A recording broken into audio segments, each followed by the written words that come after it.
Good morning, good morning, good morning again. Welcome to another episode of Spilling Tea. I'm your host, Tiffany Daniels, and we're just going to shoot right into the disclaimers. If you're unfamiliar with the Stop the Shocks campaign or the campaign against the troubled teen industry, all the pertinent links are right there in the description box. And we're just going to shoot straight into the trigger warnings. When we do speak about places like the Judge Rotenberg Educational Center or Agape Boarding School for Boys, you will hear vivid descriptions of and catch clips of surveillance footage of people with mental health issues and disabled people being tortured and abused. If you do have young children present, please use your headphones. This channel is marked not for kids for a reason. We do use profanity and speak on dark subjects. If your child is 16 and younger and you're watching this, parental supervision is advised. The JRC is bar none one of the biggest purveyors when it comes to victim blaming and shaming, as well as abuse and torture, apologencia, and gaslighting that I have ever encountered in regards to 40 years on planet Earth. Please be prepared for that. I may start cutting these paragraphs even in half, considering I've noticed there's been a few things that I've been missing before moving on. So, we're going to get to it. Now, the JRC is once again, as they always do, bringing up another poor student that they are going to engage in severe character assassination on, as well as victim blaming and gaslighting, while refusing to provide any context in regards to those behaviors. Most specifically, it never provides any form of context in regards to the behaviors that they're listing.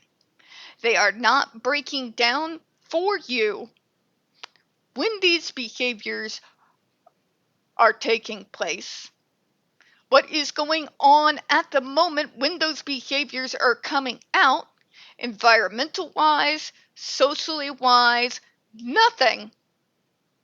They just list the behaviors out and essentially say, obviously, this is so bad that only torture will work. So, be prepared for that, all right? We're going to do the first half of this paragraph here. All right, GA is a 27-year-old man with severe intellectual disability, autism spectrum disorder, and a severe behavior disorder, has suffered a long history of severe SIB and AB. JRC, is it actually going to kill you to provide more context in regards to behaviors? Everywhere else, including those from whom I've received my services, yes, very scary behaviors from when I was a kid do tend to follow me around like the ghost of Christmas past, and they are brought up repeatedly every single doctor's appointment, in spite of the fact that none of those behaviors have happened again for well over a decade. However, in their defense, they at least provide, in that medical history and in the treatment notes, the context of what was going on at the time and what we have been able to surmise that caused the trigger for me to go into that behavior. With the JRC, we get none of that. There is no context. We are not told when this is happening.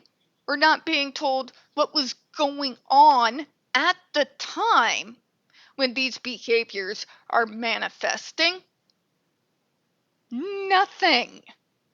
Absolutely nothing. But then again, it's a lot easier to commit character assassination when you don't provide context than those folks who actually do. Very telling, isn't it? Let's continue here. SIBs include GA banging his head with extreme force against walls and other people, hitting, biting, and scratching himself, and smashing toilets and sinks. Are you shocked yet, Tiffany? Karen. Let me list a few of mine again from when I was a kid.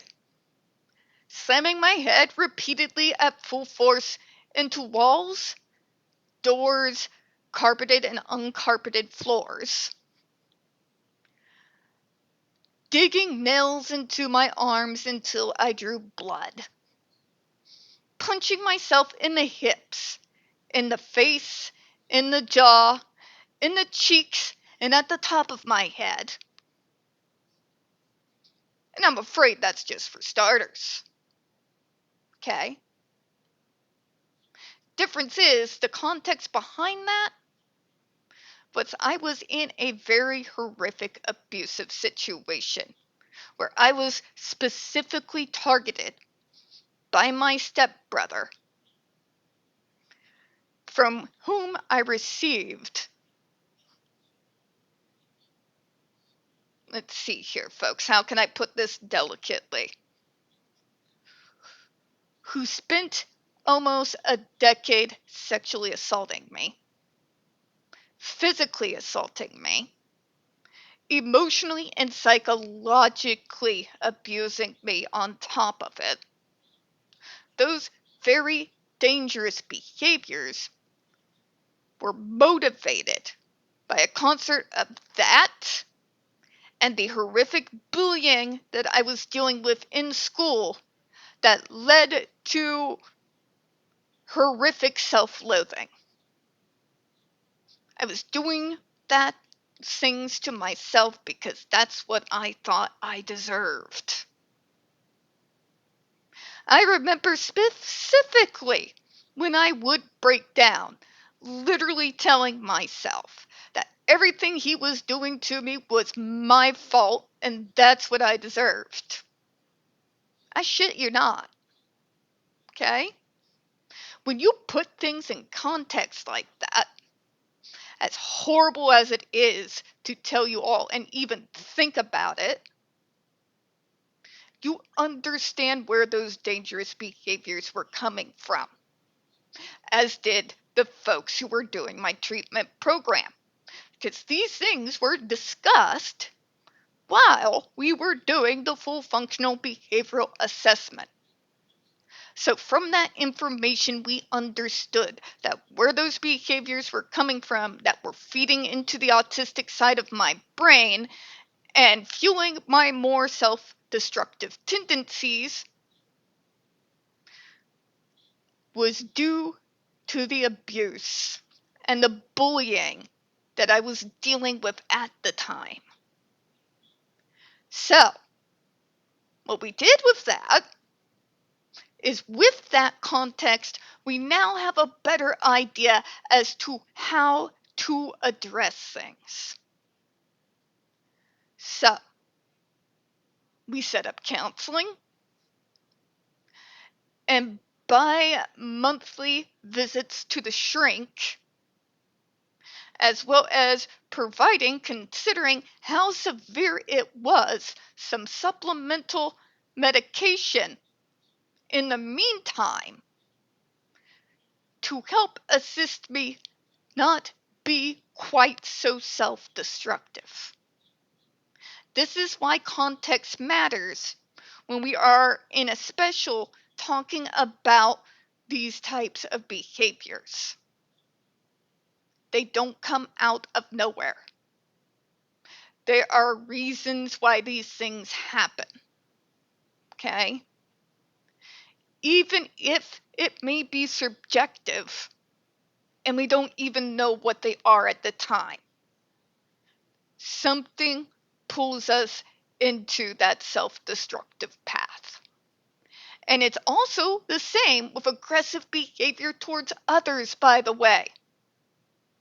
Considering what I was going through, it wasn't just the self-loathing, but it was a whole lot of anger and rage in regards to that whole situation. So, when there is a triggering event, especially in school, where it looks like somebody was getting ready to square up, you can see what was happening there, right? Context matters, especially when you're listing out scary behaviors. Because if you don't have that context in front of you, how are you supposed to treat it in a way that is beneficial to the person who's going through it? You can't. It just, once again, that never-ending thing of punishment, masking, exhaustion, self-loathing and depression, mask drops, punishment, and again and again and again we go. And it is going to continue to go in that spiral until those triggers are being addressed, until we are looking at the context of what is going on that is triggering those scary behaviors and starting to address that. If these things are not done, that is going to continue. Okay? Sorry, JRC. But the whole "you've never dealt with people this severe you don't know" doesn't work on me. I was GA once, you see. I also have the experience of working in this very same field, dealing with those folks who have the same issues that I was dealing with at the time. And I know for a fact when you address context and get to the bottom of what's provoking the behaviors, you can finally begin to slowly work on those. And although it's not the immediate fix and sudden stop that violence being visited on my person would, it is the best way to deal with those triggers overall in a healthy manner that have wonderful effects as we go on down the road. Context matters. Without context, anything you're doing is always going to end in failure. It shouldn't take a rocket scientist to be able to wrap our brains around that. All right? Let's continue. GEA had wounds on his forehead. His forearms are covered with scar tissue. And his thigh hitting has twice resulted and rubbed him. I can't pronounce it, folks. Death of muscle fibers, which can lead to kidney failure. Where's the self-abuse coming from, JRC? Are you willing to provide the context in regards to the situation when this behavior was manifesting itself? Yes or no? Yes or no? You don't understand. Again, I was GA. I understand in ways that these other folks in the field will never be able to because of lived experience.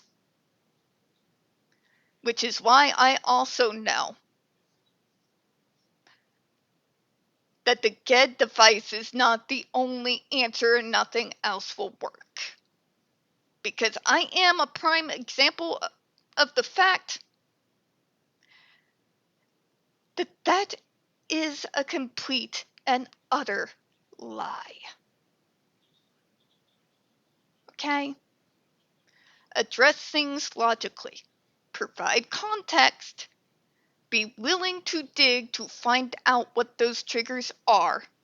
what can set them off, and what would be the program to best address the issues. And over a decent space of time, and again, it's not immediate, I was still having some of those severe behaviors all the way from high school and into first year of college. But as time went on and things began to be addressed, most importantly, the PTSD and the psychological damage that came from being a survivor of abuse. Over time, with those issues being addressed, we were finally able to bring it down to a baseline so that I am able to live on my own, control my own medical as well as mental health treatment, be able to have jobs, cover my own insurance, being able to get up in front of large groups of people and speak on subjects just like this, among other things. It's a lie, JRC. And the way you try to character assassinate while providing no context is extremely telling. I'm gonna go ahead and close out on this one, folks. We don't get very many views on this channel. The few we do get do tend to get removed from time to time, so please don't forget to hit the like button, hit subscribe. Don't forget to utilize the comments. I appreciate your time. And after dusting and vacuuming this lovely living room here